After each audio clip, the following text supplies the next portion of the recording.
سلام، شما هم حتما این روزا اسم عمو حسن رو زیاد شنیدین. توی این اینستاگرام و جاهای دیگه.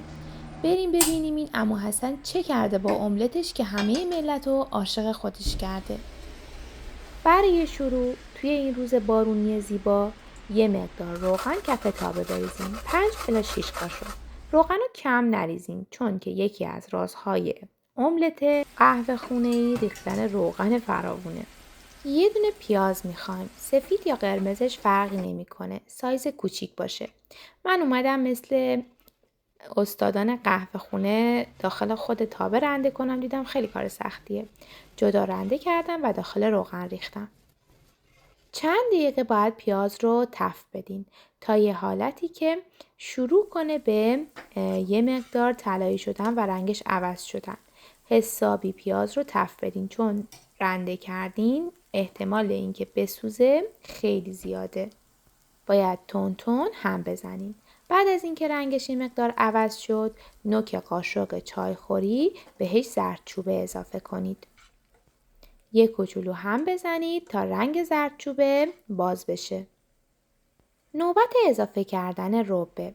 2 قاشق غذاخوری رب درجه 1 و اعلی بهش اضافه کنید و 2-3 دقیقه باید رب رو با پیاز و روغن تفت بدین تا رنگ رب خوش رنگ بشه و خامی رب گرفته بشه. این قسمت مهمه. اگه از رب محلی استفاده می کنید رب رو میزانش رو کمتر کنید چون ممکنه که تخم مرغ ربیتون یا املتتون ترش بشه.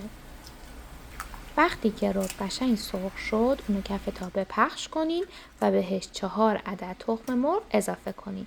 این صبحونه مخصوص 2 نفره بخور درست حسابیه که با بربری یک صبحونه جذاب بخورن. همین قسمت بهش یه مقدار هم نمک اضافه کنید.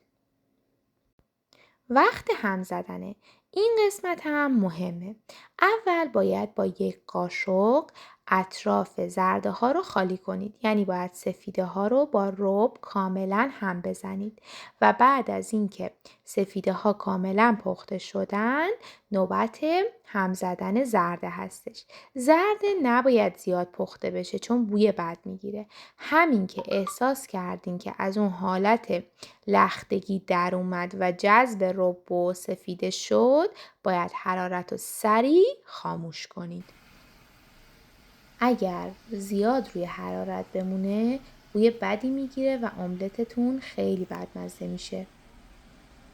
فکر کن صبح روز تعطیل باشه این املت جذاب و بپزی و توی این هوای بارونی و بهاری همراه خانواده میل کنی. مگه داریم از این قشنگتر؟ چای شیرین و نون بربری هم یادتون نره. البته که این خودش یه وعده شامم حساب میشه. لطفاً اگر این ویدیو رو دوست داشتین لایک یادتون نره.